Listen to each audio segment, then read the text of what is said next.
tot ce trebuie să știi despre bani este că banii înainte să fie furați, taxați, distruși sau bombardați, ei trebuie să fie creați. Ce fain! Și dacă tu ești persoana care știe să creeze averea, acel lucru nu-ți poate fi luat. Nu de Putin, nu de către nimeni. Viața noastră eu o văd ca o continuă acumulare de abilități. Chestiile materiale pot dispărea, pot fi bombardate, orice se poate întâmpla cu ele.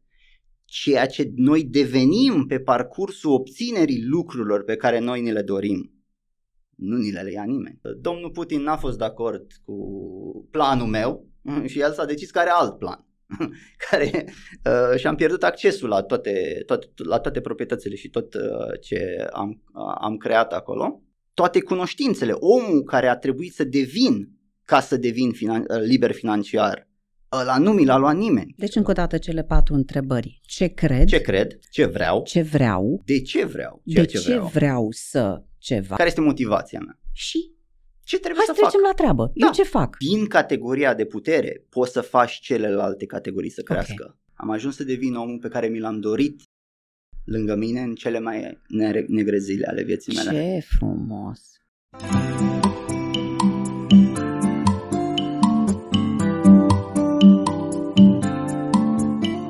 Salutare și bine ați venit la podcastul Întrebări care ne schimbă viața. Sunt Mihaela Nedela-Perianu și astăzi l-am alături de mine pe Alexandru Surdu. Bine ai venit, Alex! Bine te-am găsit! Un pic de context înainte de a începe să vă povestesc despre Alex. Era în martie 2020, pandemie, eu voiam să-mi continui obiceiul de a face sport, am căutat programe de fitness online și am găsit un program foarte mișto pe Mindvalley. Mindvalley este o platformă de dezvoltare personală, de leadership, de sănătate și de spiritualitate folosită de 18 milioane de oameni worldwide. Și la un moment dat, după ce am făcut eu mai multe programe, am ajuns în 2023 la programul care se numește Lifebook, Cartea vieții pe limba noastră, care mi s-a părut cea mai holistică abordare a vieții unui om, pentru că Lifebook-ul adresează 12 arii de viață. Începe cu sănătate și fitness, viață emoțională, viață intelectuală, caracter, prieteni, parenting, love life, finanțe, carieră, tot. Persoana care gestionează comunitatea Lifebook la nivel internațional este Alex. Și eu așa l-am cunoscut. Și când am venit cu ideea asta de podcast, am zis, cu cine aș mai face eu un episod? Zic, neapărat trebuie să-i scriu lui Alex, pe care nu-l cunoșteam personal. I-am scris pe LinkedIn și astăzi este prima dată când ne vedem live, cum ar veni. Deci, Alex, mulțumesc foarte mult că ai avut încredere să vii la podcastul acesta. Mulțumesc de 2 ori că ai luat și trenul de la Sibiu să vii la București special pentru podcastul acesta. Mare drag. Alex, tu ești omul din spatele multor programe internaționale și a multor oameni care sunt extrem de cunoscuți. Ce ai făcut tu pe lumea asta de a intrat în business-ul ăsta de dezvoltare personală așa sus, la nivel internațional și ești asociat cu oameni foarte, foarte cunoscuți la nivel internațional? Din domeniul dezvoltării personale. Din domeniul dezvoltării personale, da. Aș putea începe cu ideea eu la baza mea sunt profesor de engleză. Înainte să devin profesor în sistemul de învățământ românesc, m-am decis că nu sunt suficient pentru a fi un profesor bun. Pentru că eu mi-am dorit întotdeauna un profesor care are povești fascinante, are o viață fascinantă, cineva care să mă facă să iubesc materia respectivă, ca să-mi insufle acea dorință de a învăța. Și eu mi-am dat seama că terminând și masteratul și toate lucrurile respective, încă nu sunt acolo. Nu sunt omul ăla. Eu nu am capacitatea să merg în fața unui tânăr și să inspir ceva. Și atunci, ok, ce rămâne de făcut? Găsim experiența, plecăm prin lume. Și atunci am predat prin Kârgâstan, am fost în capitala Kârgâstanului, am predat o perioadă acolo în Engleză? Engleză, nu da. te cred. Da. Adică Stai așa, deci tu ai început să predai unde ai predat engleza prima dată? Prima dată am predat engleza de fapt în Danemarca. Am primit o bursă de studii, am predat în Danemarca o perioadă. Așa. Mi s-a oferit posibilitatea să rămân pe termen lung, am zis nu e suficient, ca să nu pot să ai o singură experiență, m-am întors, am continuat cu studiile, a venit posibilitatea asta să plec și să predau în Kârgâzstan, care apropo poveste frumoasă. Dar cum ai ajuns chiar acolo? Eram într-o asociație studențească, ISEC. În ISEC. Da. Și am fost tot în ISEC. Așa, asta nu știam. Da, și am aplicat pentru programele acelea de exchange, plecăm în internațional. Și rețin și acum, eram în apartament cu prietenii mei acolo la facultate și primesc ofertă de a pleca. Și mă uit și scrie Bishkek. Pe vremea aia nu știam ce este acest lucru. Și las laptopul în jos și îl întreb pe colegul meu. Zic, tu ai auzit de Bishkek? La care el răspunde, ce e aia? Zic, acolo merg. Dacă ce e aia, acolo merg. Adică un oraș, nu? E capitala Kârgâzstanului. Habar n-aveam. Da. Păi, exact. Nu știu să pronunț. Deci bun, am predat engleza acolo, m-am întors. Deci tu ai mers pe provocare. Eu sunt foarte motivat de curiozitate. Întrebarea pe care mi-o pun eu mereu este ce ar fi dacă? Sau ce s-ar întâmpla dacă? Hai să vedem. Nu știm, hai să vedem. Așa. După ce m-am întors, a fost aceeași chestie. Ok, acum am o experiență, am mai multe povești de viață, nu e suficient. Trebuie să mai facem una. Și am plecat în Egipt să predau soft skills. Public speaking, cum ne prezentăm la interviuri. Am început să am sesiuni pe scenele din Cairo. Dar de unde ai învățat tu public speaking? Sunt un profesor, mă autoeduc, nu? Ok. Asta e răspunsul. Da. Noi nu suntem roboți, doar ușor de programat, cum spuneau ăștia de la BUG Mafia. Noi ne putem educa. Așa, și deci pentru mine educația este o superputere, apropo. Educația, a te educa, este una dintre cele mai mari superputeri pe care le avem noi ca și oameni. Corect. M-am educat în lucrurile respective, am început să am experiențe și atunci un prieten al meu foarte bun lucra în Malaysia, în Kuala Lumpur, în biroul principal de la Mindvalley. Și el mi-a spus mie de această firmă, la care am zis, prietene, eu vorbesc pe scene, este mai frumos, viața mea este frumoasă, mă simt ca un faraon aici în Cairo. Dar a venit a doua revoluție, ăștia cu pistoalele, cu armele prin Tahrir Square. Eu nu rezonez foarte mult cu oameni cu puști pe stradă, așa că a trebuit să plec și mi-a rămas în minte ce mi-a zis el și am zis ok, hai să aplicăm la firma asta să vedem ce se întâmplă. La Mindvalley. La Mindvalley. În ce an era asta? 2013, cred. 2012-2013. 2012-2013, când Mindvalley de câți ani e? Cred că nu erau atât de puternici atunci, în 2012. Erau, cred că undeva de 10-12 ani pe piață la momentul respectiv. Ceva de genul. Da. Nu mai rețin 100%. Am aplicat, am ajuns la Mindvalley, am aplicat ca și să creez cursuri. Eu necreând niciodată niciun curs altceva decât sesiunile pe care eu le livram fie pentru firma unde lucram în Egipt, fie când aveam... Câți ani aveai? 20 ceva de ani, cred, nu? Da. Așa. Și am ajuns acolo. În Malaysia. În Malaysia, în Kuala Lumpur, în birou central. A fost prima lună, a fost ceva absolut fenomenal pentru mine.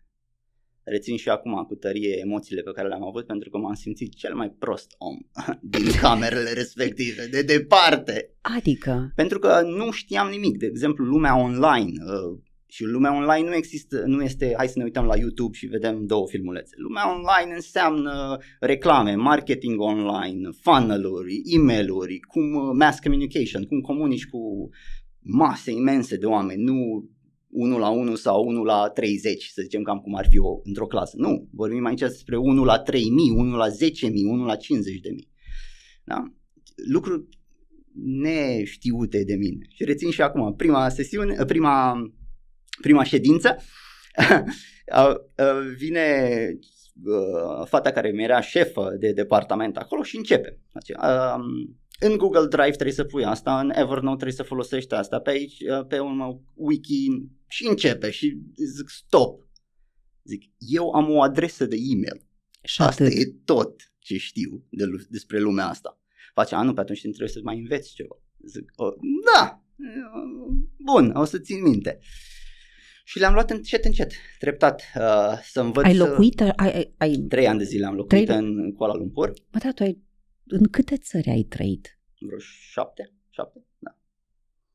Mișto. De asta pentru dorința de a învăța mai multe experiențe de viață și de a învăța, ca să pot ca să mă pot prezenta în fața unui om cu o poveste măcar interesantă. Ce fain. Așa, deci 3 ani la Mindvalley acolo, da. Da, și în timpul ăla am creat o grămadă de cursuri, una dintre cele mai apreciate cursuri din toată galeria de cursuri de la Mindvalley. Am ajuns să conduc echipa de creație de cursuri.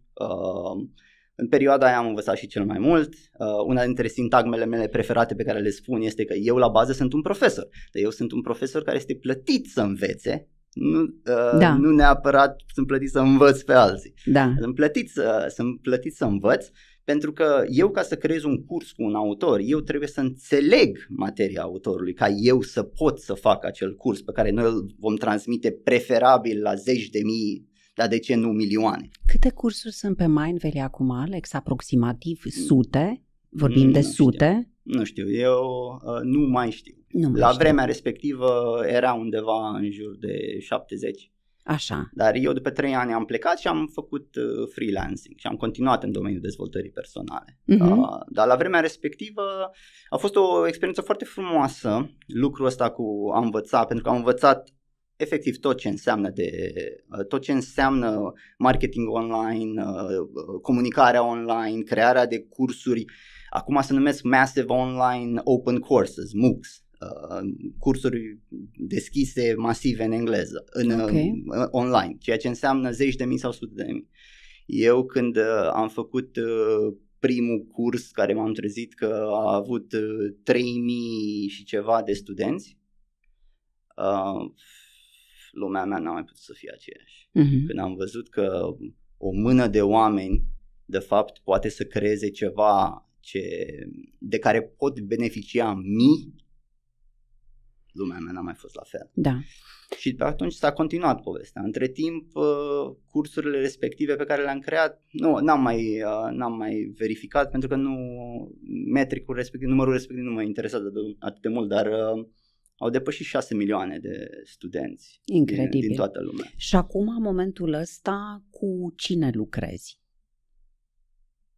Deci mi-ai zis de Marisa, de programe, da? Programe pe care tu le sprijini. Ai zis Marisa Peer? Da, Lifebook. Și încă un program în coaching cu Rich Lidvin. Momentan. Acestea sunt. Da. Și unul dintre programele foarte scumpe și iubite de mine este programul Lifebook. Am început să livrez programul respectiv încă de când a fost preluat de Mindvalley. Am început să lucrez la programul respectiv încă de când a fost preluat de către Mindvalley. Am rezonat foarte mult cu filosofia lui John Butcher și cu Missy Butcher, care e soția lui. Și efectiv am continuat să lucrez la proiectul respectiv. Proiectul respectiv a crescut. Erau la fel câteva mii de oameni care au luat prima oară cursul când a fost făcut. Între timp, cred că s-au strâns peste 100 și ceva de mii de oameni care au trecut prin cursul respectiv. Am ajuns să conduc și comunitatea Lifebook între timp, pentru că am continuat să rezonez cu subiectul respectiv. Poți să le spui celor care ne urmăresc care e filozofia din spatele Lifebook? Filozofia din spatele Lifebook, dacă ar fi să o sintetizez, este bazată pe 2 valori fundamentale. A trăi conștient, adică sunt atent la ce se întâmplă cu mine și cu ce se întâmplă în jurul meu. Asta e valoarea traiului conștient. Lucrurile nu doar mi se întâmplă, eu sunt conștient că mi se întâmplă. Și valoarea numărul 2 este responsabilitatea personală. Responsabilitatea personală, cât de mult dorești să o duci la... Eu prefer să o văd așa, responsabilitatea personală dusă la gradul de artă. Astea sunt valorile principale. Adică suntem atenți la ce se întâmplă în jurul nostru și este de răspunderea noastră să creăm ceea ce vrem să vedem în noi și în mediul nostru înconjurător. Astea sunt cele două filozofii. Ce mi-a plăcut mie foarte mult la Lifebook este că știam din coaching de The Wheel of Life, da? Dar are puține, The Wheel of Life are puține felii. Chiar adresează toate aspectele vieții. Cum am zis. Unii te-ar contrazice. Pe bun? De ce? Unii studenți, să zicem. De ce? Pentru că li se pare că anumite categorii lipsesc. Ca de exemplu? Ar fi contribuția, să zicem. Păi sau contribuția arta. nu poți să o pui la spiritual? Contribuția poți să pui la spiritual, exact. Contribuția poți să pui la carieră. Evident. Probabil ar fi Hai să le zicem încă o dată care ordine. Sunt. Da, asta, și exact. le voi zice în ordine pentru că este o filozofie și a ordinii. Exact. Da. Primele 5 categorii din Lifebook sunt ceea ce se numesc categoriile personale. Adică astea țin în totalitate de tine. Sănătatea și fitness-ul. Da. Viața ta intelectuală, viața ta emoțională, caracterul și viața ta spirituală. Astea sunt toate categorii personale, le numim. Pe urmă, intrăm în categoriile, să le numim sociale. Love life, dragostea. În sensul de iubirea cu partenerul sau partenera ta. Parenting, relația pe care o ai cu copiii, care, apropo, se poate vedea și din mai multe locuri. De exemplu, dacă nu ai copii, cu siguranță știi niște copii. De exemplu, categoria ta de parenting poate să fie, vrei să fii cea mai tare mătușe care există. Bine, nu ai frați, surori, nu există, ok. Vrei să fii cel mai tare mentor pentru tânăra generație care există. Deci aici ar fi parenting. Da. Pe urmă este categoria socială. Viața socială. Prietenii, relațiile apropiate care nu țin neapărat de familie, să zicem. Prieteni. Pe urmă este, se numește viața financiară, sau mai bine hai să zic educația financiară, inteligența ta financiară. Cu venituri pasive, cu venituri active. Fiecare și-o definește cum dorește, dar da. Așa, pe urmă este cariera, lucruri prin care eu obțin bani sau ofer contribuție către alții. Toate aceste prime 10 categorii duc către a 11-a categorie, care este calitatea vieții. Întregul scop, de ce lucrăm la noi? De ce avem carieră? De ce încercăm să economisim bani, să punem deoparte? De ce vrem să avem o relație bună cu părinții noștri, cu partenerii noștri, cu corpul nostru și așa mai departe? Vrem să trăim o viață bună pe acest pământ. Așa că noi numim categoria 11-a categoria răsplatei. Toată munca pe care ai făcut-o în primele 10 categorii ar trebui să-și găsească răsplata în categoria 11. Cum trăiești frumos pe această lume? Aia e categoria 11. Da. Iar categoria 12 este categoria care le înglobează pe toate celelalte, care este viziunea vieții. Viziunea vieții. Dacă pentru primele 11 categorii îți pui aceleași 4 întrebări în toate categoriile, asta este ceea ce numim a trăi conștient, valoarea pe care am menționat-o mai devreme, valoarea a trăi conștient. Ce înseamnă a trăi conștient? Îți pui 4 întrebări în orice categorie. Ce cred despre această categorie? De exemplu, despre health and fitness. Da. Așa. Ce cred eu despre sănătate și... Da, și este foarte important. Pentru că, de exemplu, dacă tu crezi că să zicem, o femeie la 60 de ani nu mai are energie, a intrat deja în altă etapă a vieții în care, nu știu, tricotează. Credințele limitative, nu? Credințele limitative. Este foarte important să ne dăm seama ce gândim. Că pe urmă vine întrebarea, zic, dar oare e așa, e? Și în opinia mea trebuie să găsești cel puțin un exemplu de o persoană care nu face sau nu gândește în felul ăla sau a obținut alt rezultat, ca să-ți arate că acea credință limitativă a ta nu este adevărată. Da. că există o posibilitate. Deci la fiecare categorie. Da. Ce cred eu? Da. Despre, să zicem, luăm sănătate. Despre sănătate, așa, ce cred? Da. Ce cred? 2. Ce vreau? Ok. Ce vreau eu în această categorie? Da. Okay. 3. De ce vreau ceea ce vreau? Care este motivația în spatele dorinței? Și de multe ori, dacă motivația nu este suficient de puternică sau ceea ce se numește motivație intrinsecă, motivația trebuie să cumva să vină din mine, să curgă din mine, interior, din interior. Cu cât am nevoie de motivație, mai multă motivație externă, cu atât este mai puțin probabil ca motivul pentru care eu doresc acel lucru să fie motivul adevărat, asta e 1. Și 2, cel mai probabil nici nu o să-l obții, pentru că motivația ta nu este suficient de aliniată cu ceea ce îți dorești tu adevărat. Deci asta e de ce doresc ceea ce doresc. Și numărul 4 este foarte simplu, ce trebuie să fac să obțin ceea ce eu am zis că vreau să obțin. Da. Eu numim premisă, viziune, purpose în engleză, care este scop, da? Și strategie. Da. Deci premisă, viziune, scop și strategie. Da. Acesta este framework-ul, aceasta este formula care se aplică în toate cele 11 categorii. Luăm categorie cu categorie și ne punem aceste 4 întrebări. Iar pentru cei care consideră că nu sunt suficiente din nu știu ce motiv cele 12, este același principiu. Mai vrei o categorie? Nicio problemă. Ți adaugi o categorie, spui cele 4 întrebări și este aceeași. Deci încă o dată cele 4 întrebări. Ce cred? Să zicem despre parenting. Da. Da. Ce cred despre parenting? Ce vreau? Ce fel de părinte vreau să fiu, nu? Da, adică viziunea. Da. 3. De ce vreau? De ce vreau să ceva? De ce vreau să fiu acel gen de părinte? Da. Care este motivația mea? Și ce trebuie să fac? Hai să trecem la treabă. Eu ce fac pentru ce asta? Să fac? Da. Ce a fost foarte interesant a fost că din anul în care am început cu Livebook-ul, eu am acum 3 ani la activ, da? Am realizat foarte multe chestii. Știi, adică pentru că mi-am luat, tu știi, dar le spunem și oamenilor care ne ascultă, că tot procesul acesta de Livebook pe cele 12 categorii, cu cele 4 întrebări la fiecare categorie, se finalizează într-o foaie de hârtie, pe care ideal, ce am învățat și de la tine și de la cei de la Missy și John, este eu o citesc și dimineața și seara. Eu citesc dimineața, încep dimineața deci asta este viziunea mea asupra vieții, pe fiecare dintre și am o propoziție la fiecare, da?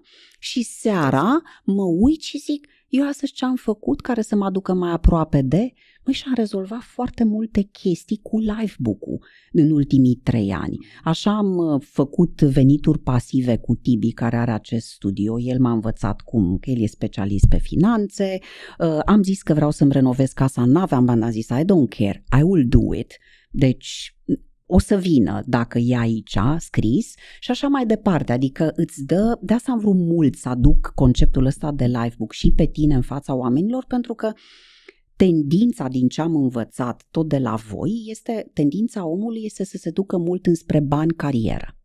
Da. Și de obicei te duci la un coach care e specialist pe carieră. De obicei investești foarte mult în, să zicem, sănătate, că te-a lovit ceva și pui toată energia acolo și pe toate celelalte le neglijezi.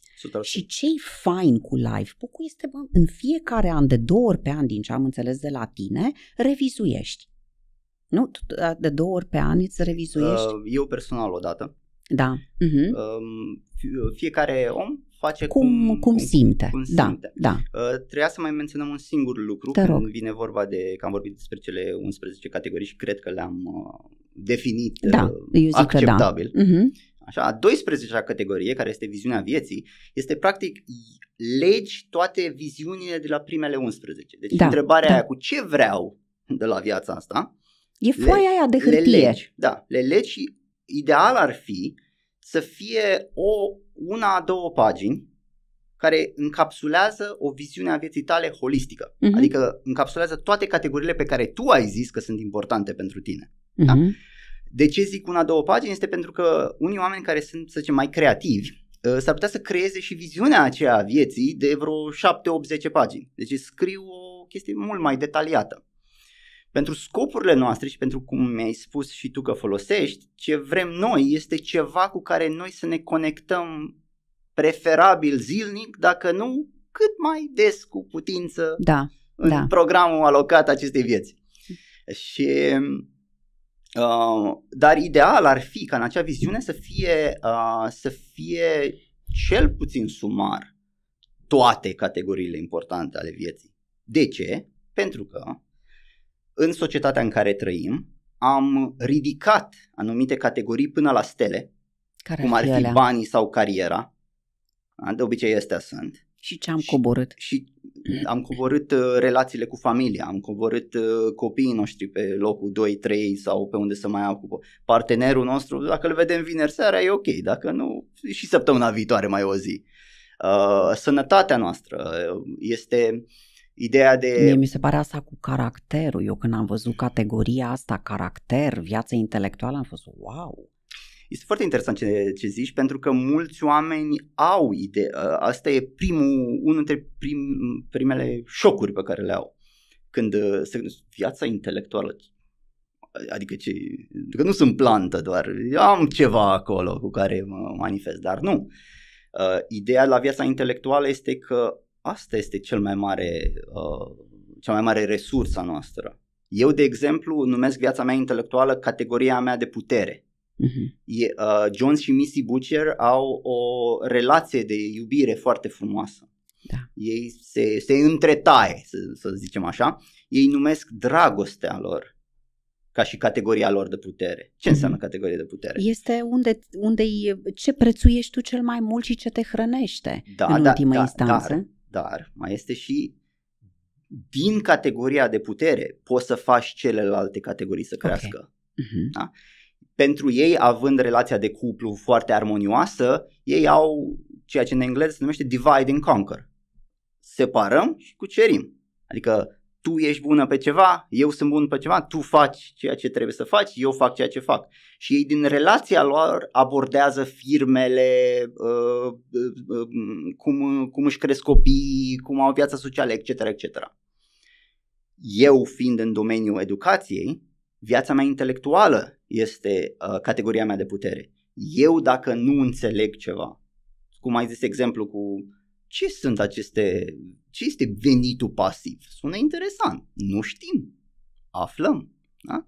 Din categoria mea de putere, care este educația și autoeducarea mai precis, eu pot să-mi creez ce curs vreau eu pentru mine, prin care eu să asimilez skill-urile sau competențele, în română, competențele ca să mă ducă la ceea ce vreau. Deci eu, dacă vreau să devin bun negociator, eu mă uit la categoria mea intelectuală și prin asta ajung bun negociator. Okay. Dacă vreau să ajung la libertate financiară, prin categoria mea intelectuală ajung la libertate financiară. Dacă vreau să-mi creez paradisul pe pământ ca și locație în care să trăiesc, prin intelect ajung. Ca asta funcționează la tine, așa ești tu structurat, da. Da, dar nu este singurul răspuns, pentru că nu există un singur răspuns. Pentru altcineva, de exemplu, întotdeauna când cineva vine și încerc să le înțeleg viața în Lifebook, zic, bă, dar la ce ești tu bun?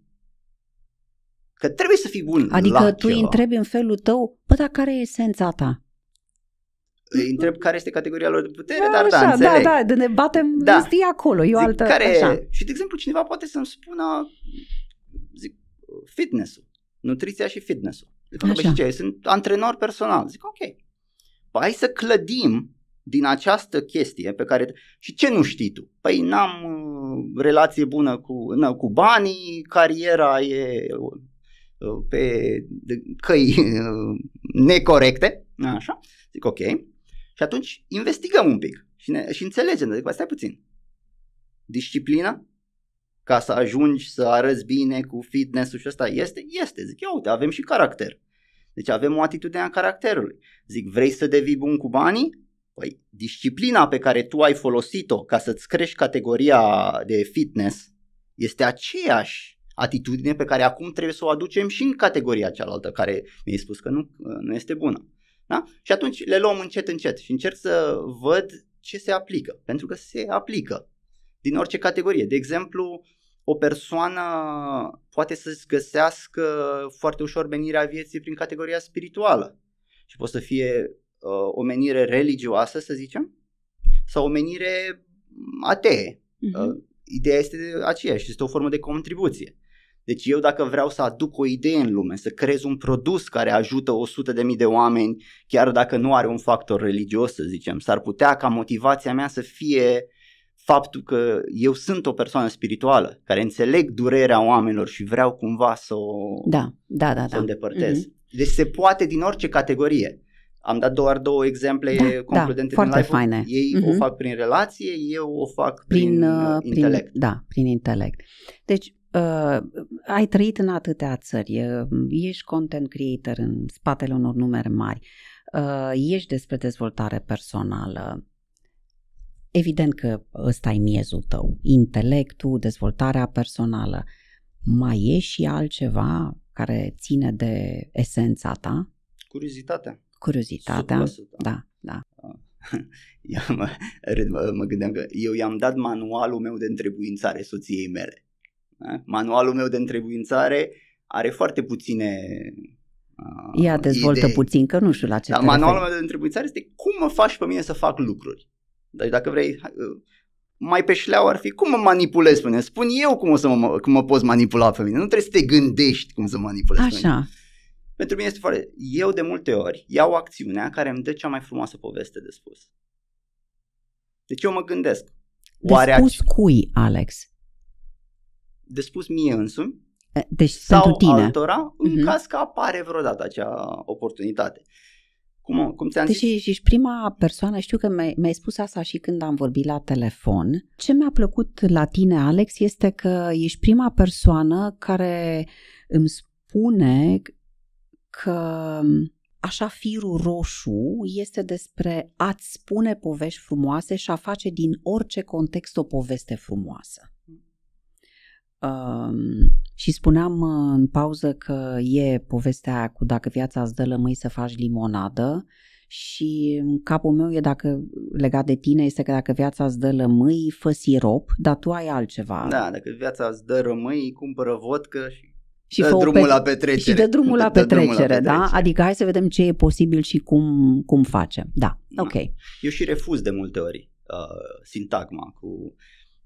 Nu există neapărat... Noi folosim cu dacă viața îți dă lămâi, adică dacă avem dificultăți. Nu folosesc cuvântul dificultăți, de exemplu. Okay. Viața îți oferă provocări. Da. Viața îți oferă posibilități de dezvoltare. Orice altceva.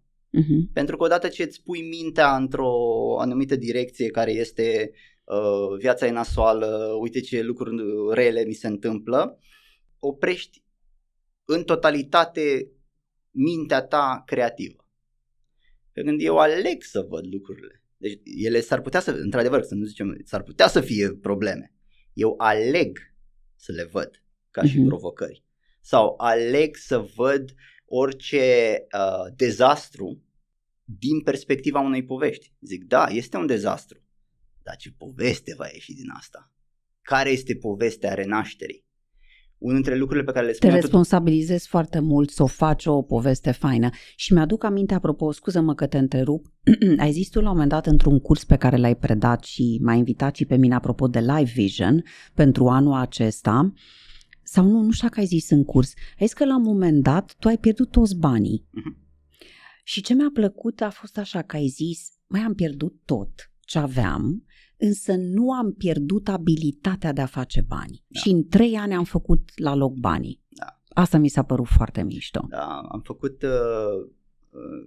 ca și ce discutam mai devreme. Aflăm despre ideea de venituri pasive. Zic, deci banii mei să fie creați de o sursă de venit care nu ține de timpul meu sau de resursele mele. Zic, ok, bun, învățăm, citim. Am decis că calea aceea este calea imobiliarelor pentru mine, pentru că mai aveam și ceva din trecut. Când eram mic am lucrat în construcții. Și eram, mai înțeleg și eu o casma, un perete, nu fi el drept, dar ok, îl înțelegem. Și am cumpărat proprietățile, am început să le renovăm, regim Airbnb, încep să vină banii, ajungem la libertate financiară totul a mers relativ bine, cu o singură excepție, toate proprietățile respective erau în Ucraina. Soția mea este ucrainiancă, domnul Putin n-a fost de acord cu planul meu și el s-a decis că are alt plan, care și-am pierdut accesul la toate proprietățile și tot ce am creat acolo.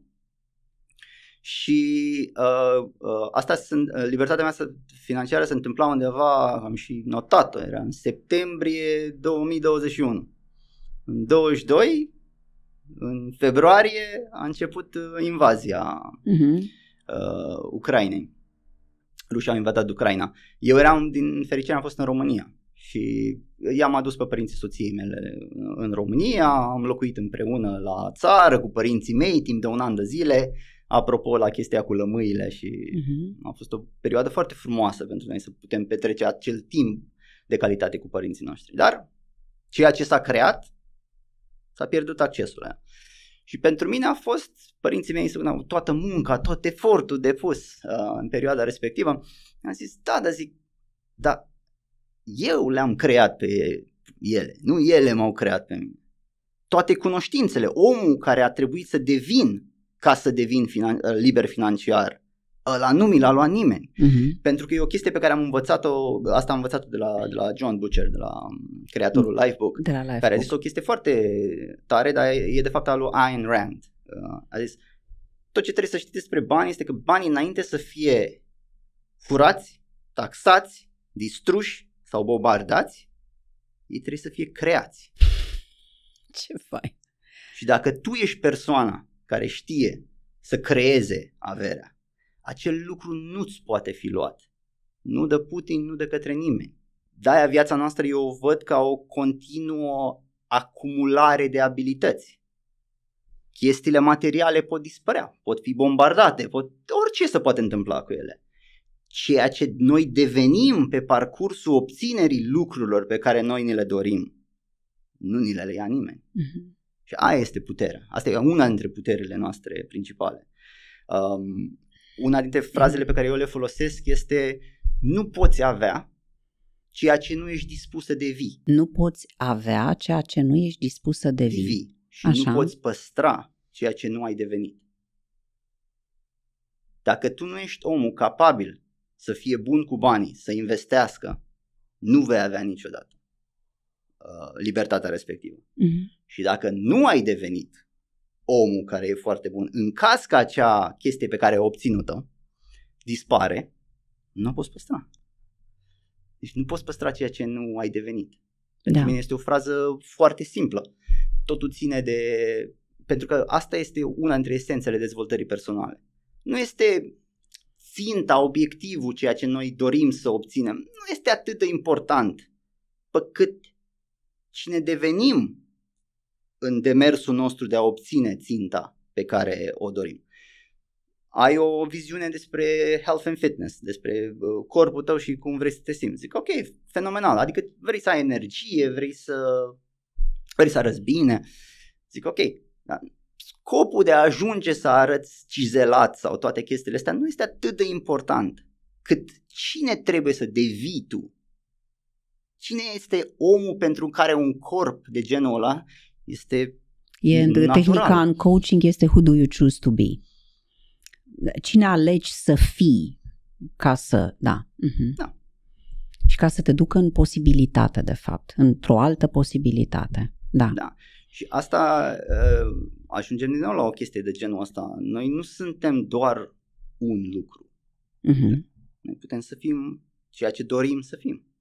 Ne putem să ne dezvoltăm, putem să creștem în abilități, putem să facem ce vrem. De exemplu, viața unde te-ai născut sau familia în care te-ai născut, sunt niște circumstanțe. Toți ne naștem într-un set de circumstanțe. De exemplu și dorințele de genul ăsta, libertate financiară, corp, carieră. Astea sunt mai mult un produs al zeitgeistului, vremii în care noi trăim. Te duci înapoi în anii 60 în comunism? Da. Despre ce vreau să-mi fac vacanțele pe insule tropicale? Despre ce discut? Nu există. Nu exista așa ceva. Deci noi fiecare avem un set de lucruri vremurile în care ne naștem ne oferă un set de lucruri frumoase și un set de provocări. Ideea este să dăm provocările și cumva să creăm ceva frumos din ele. Deci cumva din toată povestea ta de până acum văd că una dintre întrebările care îți schimbă în permanență viața este cum pot să fac din contextul ăsta o poveste frumoasă. Ce am eu de învățat? Cine vreau să devin? Nu? Adică cam astea sunt și pare că... Care este acțiunea care îmi va da cea mai frumoasă poveste? Care este acțiunea care îmi va da cea mai frumoasă poveste? De spus pentru mine și pentru cine vrea să mă asculte. Ți-am dat un exemplu mai devreme cum a fost decizia cu Kârgâzstanul. Când eu am întrebat ce este, ai auzit de Bishkek, la care răspunsul a venit ce e aia. Zic, îți dai seama ce poveste poți să scoate dacă oamenii nu știu ce este asta. Mai am o chestie, am fost în Malaysia m-am plimbat, am fost într-o perioada aia, în ultimii ani, cred că peste vreo 60 de țări. Mă rog, una dintre țările în care am fost este Brunei Dar el Salam. Da. Sună fascinant? Sună, nici nu poți să ții minte. Ce e acolo? Nimic. Da? Nimic. Deci în aeroport eram eu. Aeroportul eu și aeroportul eram una. Unul și același lucru. Mă rog, nu se duce prea multă lume acolo, adică nu prea ai ce vedea. Se duce cine caută o poveste. Da, dar numele este fascinant. Bă, îți dai seama unde a fost ăsta. Nu e mare lucru de văzut. Adică nu sunt foarte multe lucruri de văzut. În 3 ore am văzut tot. Ca să... Și te-ai dus acolo ca să... Că și era... a fost în Brunei Dar el Salam. E o poveste frumoasă. Am înțeles. Și ce ai făcut de curiozitate? Ai fost. Unde ai împărtășit povestea? Sau împărtășești acum? Aici? Acum. Da. Și probabil că ai mai împărtășit-o în multe alte instanțe. Da. Prietenii mei din Malaysia. Deci povestitor de povești exotice. Nu, sunt creator. Ești creator, da. Ești creator. Corect. Da. Prietenii mei din Malaysia au făcut o grămadă de mișto de mine. De ce dai bani să mergi acolo? Nimeni nu merge acolo. Și zic, dar de ce nu merge nimeni? Că poate mai e. Pentru că nu ai ce vedea, nu e nimic de văzut. Și zic, numele ăla sună prea tare ca să-l abandonez. Și da, am fost. Pentru că am zis eu, îmi dă o poveste frumoasă de spus. Foarte mișto. Da. Și asta în general folosesc ca și întrebare constantă, pentru că mai e ceva ascuns în spatele ideii de poveste. Că m-ai întrebat și cu pierderea și cu cum transformi. Da. Pentru mine, singurul lucru mai puternic decât o poveste de succes este o poveste a renașterii. Asta e singurul lucru care te înalță lumea. Bine, că e problema aia, o fi frumos pentru tine, te plimbi, nu știu ce, dar zi-mi și mie când viața ți-a dat 2 palme și te-a pus la pământ. Păi ai zis-o pe aia cu banii, că să pierzi tot. Păi nu vreau să zic, asta fascinează mai mult. Pentru că ce vrem să auzim este omul care a pierdut și a renăscut. Și de-aia, de exemplu, când este o situație de asta, să zicem, mai critică sau există viața îți dă lămâi stricate, așa, întrebarea, normal că nu-ți convine, e naturală, dar pentru mine întotdeauna va fi, povestea renașterii va fi cu atât mai frumoasă cu cât durerea este mai adâncă. Ai fost așa mereu, Alex? Oare e din ADN-ul tău sau e o chestie educată? Mare parte din ea este educată. E educată. Din ADN-ul meu, cred că este curiozitatea. Curiozitatea este ceva ce este foarte natural. Întotdeauna am avut-o. De mic copil. Adică, pur și simplu, curiozitatea este a întreba, oare ce s-ar întâmpla dacă... Curiozitate și explorator. Știi? Pentru că vine tot din asta, din curiozitate. Abordez lumea cu curiozitate pentru că eu cred că ni s-a dat o șansă fenomenală să ne naștem pe pământ pentru o perioadă relativ scurtă, ori dacă trăiești 9 ani, ori 90 de ani, în opinia mea este o clipă, dar putem să facem ca acea clipă să conteze. Și putem să facem ca personajul din Faust, clipă, oprește-te, ești atât de frumoasă. Da. Spune-mi cum te sabotezi. Cum te sabotează mintea? Că așa din exterior pare că e totul foarte bine la tine și este clar foarte bine, e un growth mindset. Cum ai ajuns la el? Ce e dincolo de credințele astea foarte puternice și constructive? Sabotorul meu intern eu îl numesc nihilismul cosmic. Așa. Care este nihilismul pământesc, este nimic nu contează la final de zi. Nimic n-are sens. Cum e în Biblie, deșertăciune și goană după vânt. Deșertăciunilor. Știi, este așa zice, că totul este deșertăciune și goană după vânt. Da, ok. Asta e nihilismul. Cred că este Biblia, prima carte pe care am citit-o, apropo. Da? Biblia. Bunicii mei erau foarte religioși și aveam Biblia în casă. Prima carte pe care am citit-o a fost Biblia. Și mai am... Da.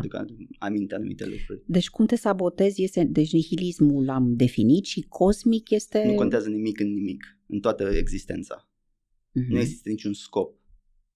Din perspectiva universului nu există niciun scop. Asta e o credință undeva nu mai inconștientă, e conștientă, foarte că conștientă. E foarte conștientă, dar e acolo, în sistem. Scopul este ceva ce noi oamenii ne dorim. Dar scopul nu există. Propriu zis. Nu există ceva scop. De exemplu, când un om își pune întrebarea care este scopul vieții mele? Răspunsul este de cele mai multe ori sau unul dintre răspunsuri, că evident că este o diferență, poate să fie cel existențialist. Nu există un scop, dar eu îmi creez scopul. Care este de fapt și răspunsul meu. Nu există un scop, dar eu îl creez. Dar nu poți este foarte greu să vezi odată ce ai văzut că este o poveste, este foarte greu să nu o vezi ca o poveste, care îți dă o putere interesantă. Îți dă puterea creației, puterea de a crea ordine în lume, dar ideea că este o poveste îți dă și haosul. Ideea că de fapt nu, este efemer. De fapt nici nu există, poate să dispară. Și atunci, de exemplu, nihilismul ce îți face este că te sabotează pentru că îți taie vântul din vele. Entuziasmul, bucuria vieții. De ce să faci? Pentru că oricum nu contează. Adică clădim, facem și foarte puțini oameni cineva mai știe numele lor după o generație, dar rămite după 3. În 4-5 generații nimeni n-au. Și ne chinuim atâta să fim relevanți și să asta și după aia peste, înțeleg ce spui. Și deci eu nu am problemă cu relevanța sau cu asta, este mai mult o problemă, zic, totuși noi investim niște energie. Investim niște viață în această chestie pe care noi o numim viață. Ar trebui să aibă un sens. Și asta e discursul pe care îl am cu mine, care mă sabotează. Evident că răspunsul meu este bine, ți s-a dat o putere fenomenală. Puterea de a crea. Poți să creezi scop acolo unde nu există și n-a existat scop.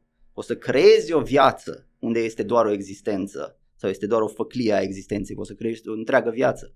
Poți să creezi o poveste unde acum este doar durere. Este o putere fenomenală.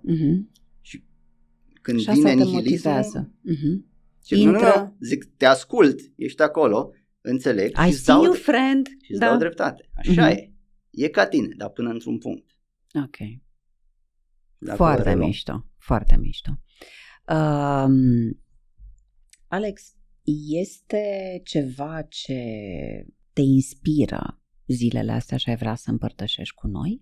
Ceva ce crezi că ar fi fain să ne spui și care ne-ar îmbunătăți calitatea vieții? Că tu ești foarte mult despre dezvoltare personală. Lucru la care m-am gândit foarte mult în ultimul an este că, de exemplu, despre mine s-ar putea spune că, la fel, am o abordare foarte materialistă. Adică vrei să obții ceva, te duci, îți creezi un plan, obții, vezi în realitate rezultatele pe care ți le dorești. Ideea asta este insuficientă. Vei urca etapele, ajungi la numere de genul ăsta, creezi cursuri, ajungi la milioane de oameni. Bun, să zicem că urcăm vârful muntelui proverbial și ajungem vârful muntelui. Și acolo spui întrebarea inevitabilă. Asta a fost tot? Asta e tot? Asta era? Am câteva, nu mai știu cine mi-a zis chestia asta, mi s-a părut fascinantă. Le-aș dori tuturor oamenilor să fie milionari cel puțin pentru o săptămână ca să-și dea seama că nu a contat. Asta nu i-ar fi, n-a schimbat cu prea mult. Banii se rezolvă toate problemele legate de bani, dar nu se rezolvă celelalte probleme. De exemplu, o minte liniștită, o casă plină de iubire, trebuie să le câștigi, nu le poți cumpăra. N-ai cu ce să le cumperi. Și atunci, la ce m-am gândit eu în ultima vreme era chestia asta. Zic, ok, mai punem un obiectiv, mai câștigăm. Și soluția este că, la ce m-am gândit eu, am găsit de fapt soluția în Divina Comedie a lui Dante. Am citit toate cele 3 cărți. Avem Infernul, Purgatoriu și Paradisul. Varianta scurtă este că Dante se află la jumătatea vieții lui și are o criză existențială, prin care cred că mulți oameni se pot empatiza cu ideea asta. Am ajuns până într-un punct și aici ce mai facem? Da. Și el a avut o criză existențială, doar că a ales să scrie o operă care a dăinuit vreo 700 de ani. Deci a ales bine omul.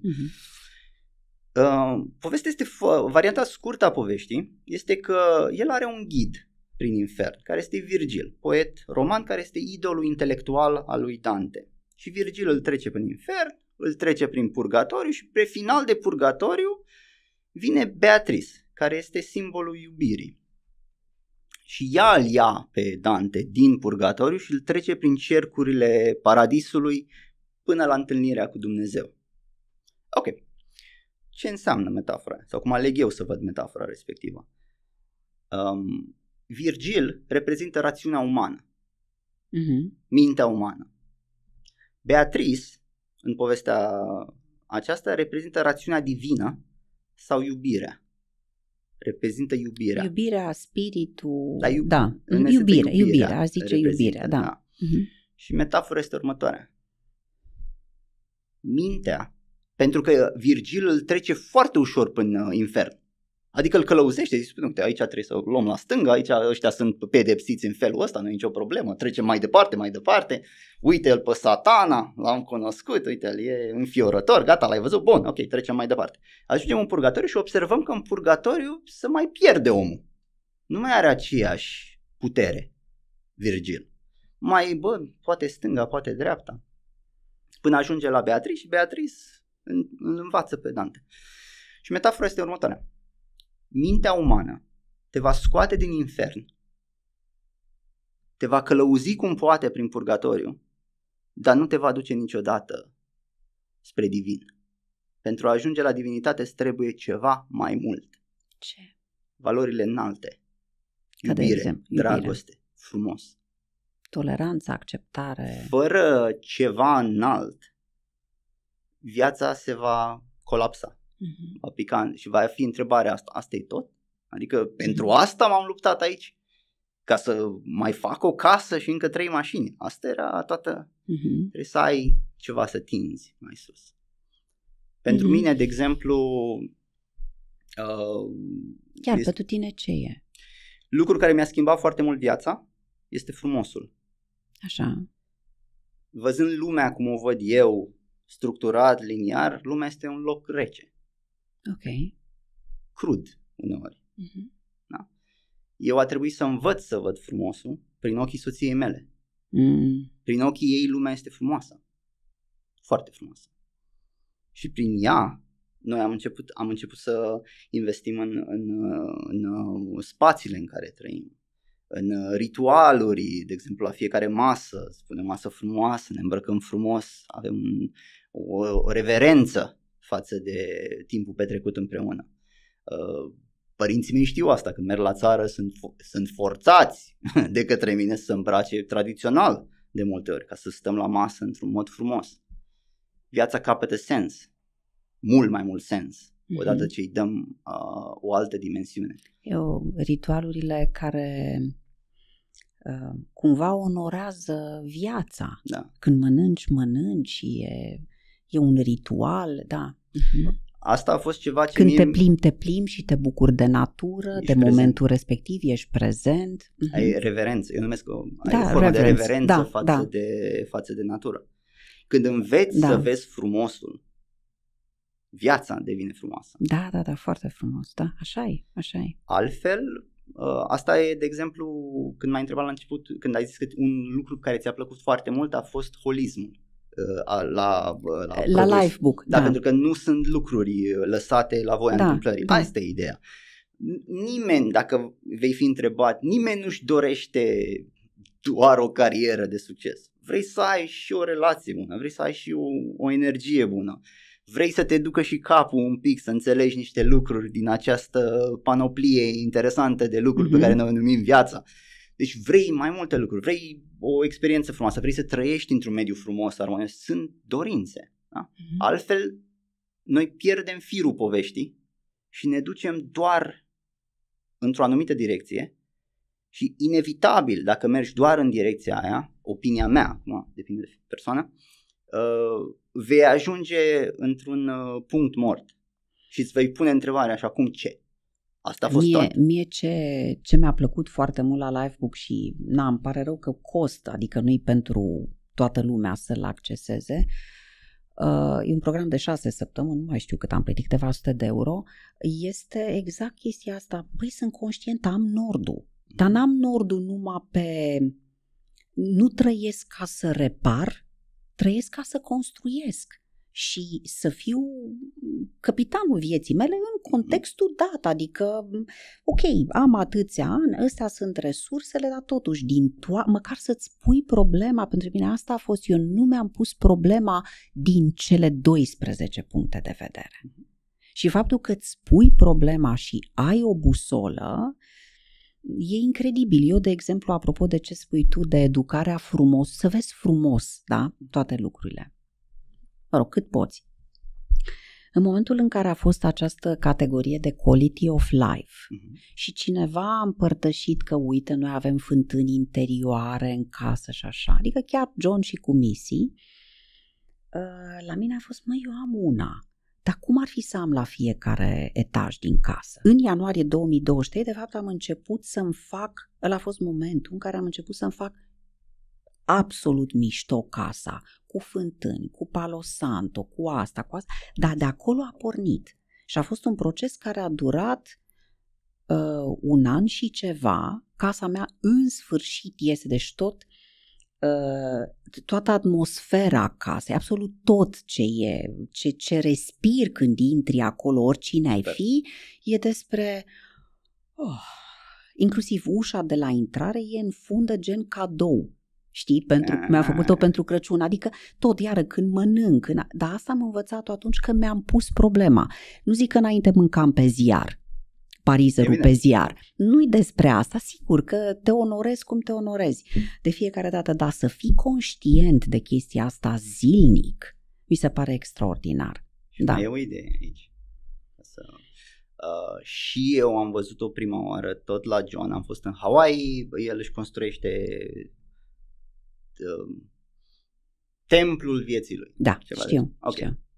Și de la am învățat prima oară chestia asta trebuie să fie toate cele 5 simțuri angrenate într-o încăpere, pe cât posibil. Și odată ce vezi sau treci prin încăperi de genul ăla, nu poți să nu mai vezi chestia. Deci nu poți să nu o vezi. Ai amprenta. Ai o amprentă.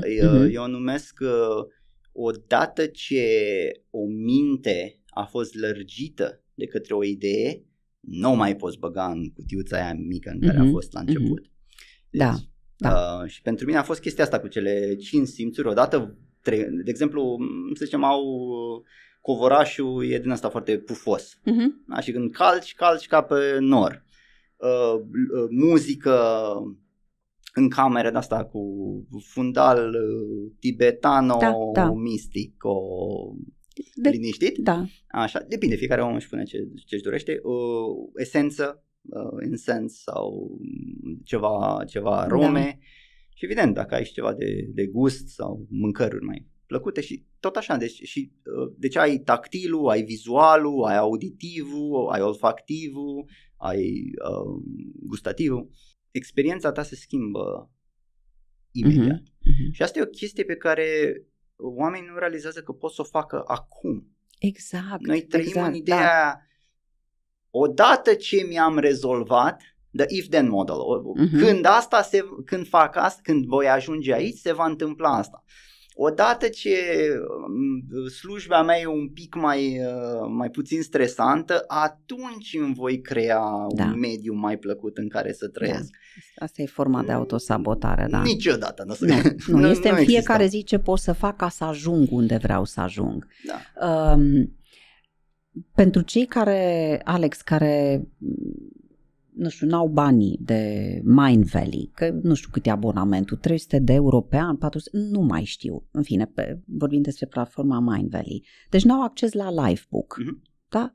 Măi, pot să facă ceva, să ajungă cumva la informațiile acestea din Lifebook și la cele 4 întrebări? În mare parte ăsta e programul. Cred că poate să bagi, eu am băgat pe ChatGPT, să știi. Am băgat pe ChatGPT care sunt cele 12 arii ale Lifebook-ului și cred că ar putea să bage și care sunt întrebările. Păi da, tocmai am vorbit. Da, am vorbit despre, dar știi, trebuie să și noteze oamenii când ascultă podcastul. Este foarte simplu procesul în sine. Luăm un caietel și cu un pix, luăm categorie cu categorie și ne gândim. Ce cred eu despre această categorie, ce vreau în această categorie, de ce vreau ceea ce vreau, care este scopul acestei categorii și ce trebuie să fac. Mulți se vor bloca la ce trebuie să fac. Nici o problemă. Strategia de bază este voi găsi o cale. Nu știu. În categoriile pe care deja le stăpânești, va fi o cale. O știi. În cele pe care nu le știi, strategia devine foarte simplă. Voi găsi o cale.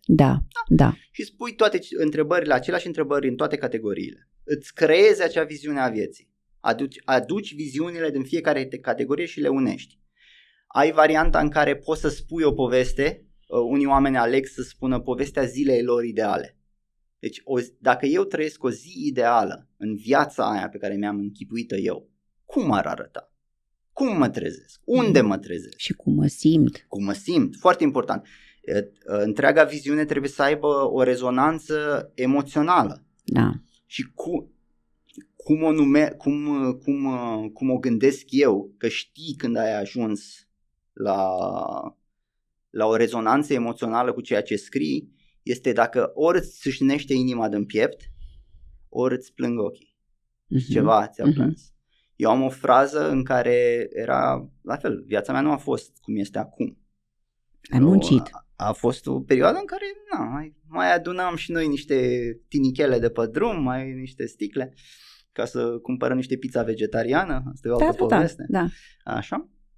O frază pe care eu am scris-o anul ăsta, în viziunea respectivă, și mi-a curs o mică lacrimă în colțul ochiului, a fost: am ajuns să fiu omul pe care mi l-am dorit în cele mai negre zile ale mele.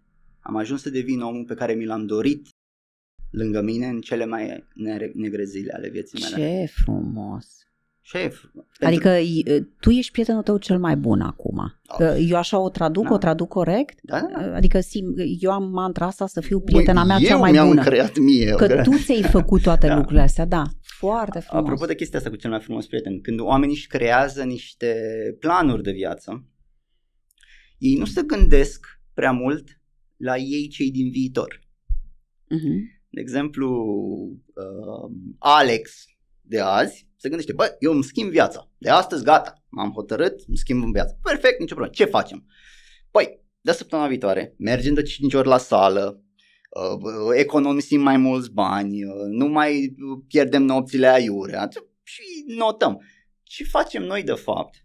Dăm o listă de lucruri de făcut viitorului Alex, care viitorul Alex de multe ori e la fel de leneș ca Alex din prezent. Îl împovărăm pe Alex degeaba. Nu. Alex este prietenul nostru. Deci trebuie să ne purtăm cu noi ca cu o persoană dragă. Zic, dar ce l-ar face pe ăsta să se miște? Ce l-ar motiva? Ce-l face pe el să zburde de fericire? Să punem și lucruri de alea acolo. Hai să nu-i zicem să se ducă de 5 ori la sală. Că e rezistent la trebuie. Hai să vedem cum o luăm mai ușurel. Bă, du-te și tu la 30 de minute, începi și tu o săptămână. Deci încercăm să facem o listă de lucruri pe care trebuie să le facem pentru viitorul nostru, ca să ne punem pe noi într-o ipostază în care să putem câștiga jocul. Nu vrei să dai... Să te împovărezi. Degeaba. Și să nu fie pe sprint. Da. Și eu, de exemplu, cu Alex din trecut am o relație fenomenală. Deci omul ăla a stat și a gândit viața, a analizat, nu mi-a dat prea multe de făcut. A zis, în fiecare zi câte un pic, cum am unele dintre obiceiurile mele, citește o pagină pe zi, fă-o pe soția ta să zâmbească, nu hoteluri și nu știu ce, că e lenești, mă știu. Dar să facem o glumă cu soția ca să râdă, să-i îmbucurăm ziua aia, putem face. Bun, ok, o pagină pe zi. Uite-te la finanțele tale, 30 de secunde. Nu e mult, hai că poate el. Și când e leneș, mai scoate un telefon să mă uite. Da, sunt lucrurile mici. Tu ai avut chestia asta în unul din cursurile tale. Ai zis parcă ceva de genul greatness equals small steps and consistency rather than intensity. 100%.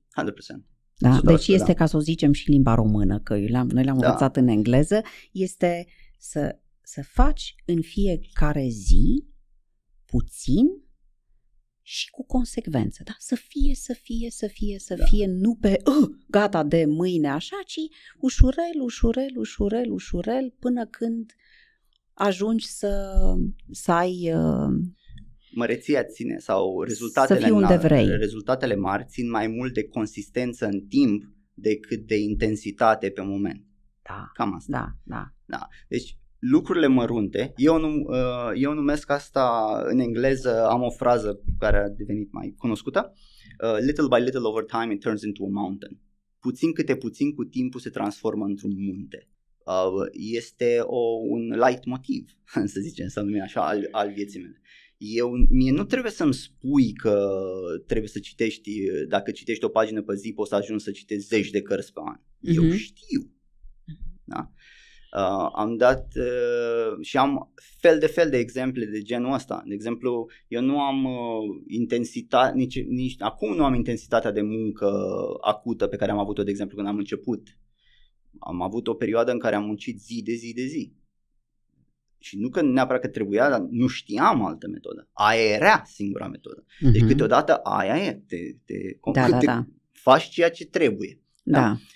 Cu timpul mi-am dat seama, zic, stai puțin, că ajungi la o formă de epuizare care, fac o intensitate acută într-o perioadă scurtă, ajung la epuizare, după care nu vreau să mai simt chestia aia, deja mai trec 6 luni și am pierdut. Păi nu așa se câștigă jocul. Jocul câștigi prin consistență pe ani sau pe decenii. Da. Și trebuie să te gândești, de exemplu, la felul cum îți faci planul ăla și e aceeași logică și la nutriție și la asta. Nu intru la dietă 3 luni ca să intru în rochia sau în costumul pe care mi-l doresc. Nu. Care este metoda pe care o pot păstra decenii? Da. Deci, și decenii se pot păstra doar cu lucruri mărunte făcute cu consistență și preferabil lucruri care își produc o formă de plăcere, adică îți place să-ți și placă, da.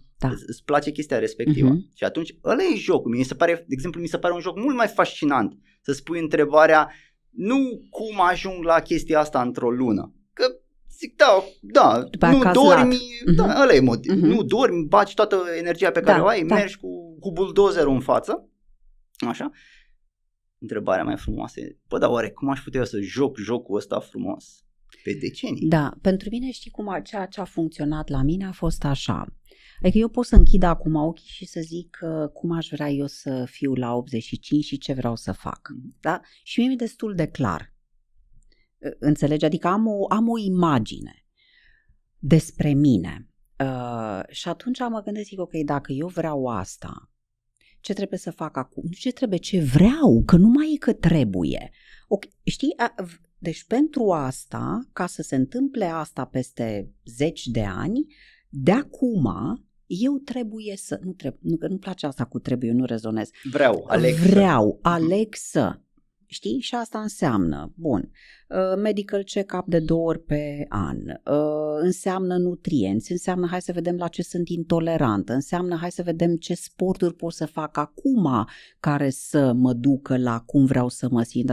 Înțelegi, ce sistem de credințe, dar eu plec cu the end in mind, cum vreau eu să mor pe românește, cam pe la cât, bine, îți dai seama, e o dorință, da? Cum vreau să fiu în momentul în care se dă cut. Până aici s-a filmat, unde sunt? Sunt dansând sau sunt într-un azil? Da, adică hai să pregătim terenul să mă găsească toată povestea asta dansând. Da? Îți dau o altă formulare la ceea ce ai zis. Eu consider că un goal, o țintă, un ideal, nu este ceva la care ajungi, este ceva de la care vii. Da? Ce înseamnă? Adică? Odată ce ți-ai setat obiectivul respectiv, nu este o idee de hai să ajungem la el. Îți pui întrebarea invers. Este ceva de la care vii. Zic, ok, obiectivul meu este că la 85 de ani să fiu ce fel de persoană e aia? Da. Ce a făcut persoana aia ca să ajungă așa? Da. Și începi, și de multe ori aveam răspunsul, că nu este bine, și de aia zic, ți se așează imediat în momentul în care pornești așa. Este ținta, viziunea vieții este ceva de la care vii, nu spre care te duci. Spre care te duci este în pașii respectivi. Zic, ok, inginerie inversă, zic, ok, oare persoana asta la 85 de ani, ok, ce a făcut ea în ultimii 30? S-o fi culcat în fiecare seară până la 3 dimineața după o noapte de beție cruntă? Poate o dată, 2 ori pe an, posibil, dar în fiecare seară nu cred. S-o fi mișcat, mă gândesc, păi eu cred că s-a mișcat, că altfel de unde e energie la 80? Exact. Da, sunt toate de bun simț, adică nu este că nu avem acces la knowledge. Știu că ăsta Joe Dispenza are chestia asta, că să vorbești mai mult despre viitorul tău și să be pulled by the vision of the future, your vision of the future, ca să fii energizat de, băi, deci n-am chef să mă duc la sală că plouă și e frig. Păi da, mă, dar n-ai zis că la 80 ceva de ani vrei să faci șpagatul? Pe atunci, mergem, da, mă, merg. Adică e o altă energie. Da. Da, este ideea că poți să ajungi în 2 feluri, da? Poți să fii împins, push or pull, sau tras. Da. A fi tras de către ceva este mult mai frumos. Metafora pe care o folosesc eu, vizuală, mă gândesc de multe ori, este când dai drumul la o piatră într-un lac. Curge până la fond. Așa e vrea să fii tras și de viziunea vieții tale. Nu aruncat. Da. Să fie ușor. tras. Da. Metafora respectivă mă ajută. Alex, ne pregătim adică închidem discuția, aș mai sta cu tine de vorbă încă 100 de ani. Îți mulțumesc foarte mult că ai venit de la Sibiu să înregistrăm, că ai împărtășit cu noi foarte multe chestii faine. Ai zis să nu te întreb unde te pot găsi oamenii, că nu ești despre social media deloc, nu întreb. Atunci vreau să te pedepsesc pentru asta și să te întreb ce carte le recomanzi oamenilor. Dacă ar fi să recomanzi o carte, ce carte le-ai recomanda? Deci nu te pot găsi, nu poate să bea o cafea cu tine, chiar dacă sunt sibieni, nu poate să scrie. Ok, dă-le ceva, dă-le un cadou. O carte. O carte este să vă scrieți cartea vieții voastre. Ce tare, bravo. Mersi, eu sunt 100% de acord. Nu, n-am pregătit nici întrebarea și nu m-am așteptat nici să primez răspunsul ăsta. Ok, foarte frumos. Mulțumesc încă o dată mult de tot. Mare drag. Vouă vă mulțumesc că urmăriți podcastul Întrebări care ne schimbă viața. Sper să vă inspire acest episod. Țineți minte povestea asta cu Lifebook, vă rog eu frumos, și îmi doresc foarte mult și asta mi-am dorit cu acest episod prin Alex, să diseminez ideea de a ne uita la viața noastră din 12 perspective, nu numai dintr-o perspectivă care la un moment dat pocnește. Să fim mai degrabă cei care ne creăm existența și viața, nu suntem în business-ul de a ne repara existența, ci de a ne o crea. Stați conectați la live, la cartea vieții voastre, la viziunea vieții voastre. Vă doresc să în fiecare zi să faceți câte puțin din ce vă place și ce vă duce acolo unde vreți să fiți peste 20-30 de ani. Și tot timpul uit să vă spun asta. Vă rog eu frumos, subscribe la canalul de YouTube Întrebări care ne schimbă viața, că mă ceartă oamenii din departamentul de marketing. Vă mulțumesc. Pe curând!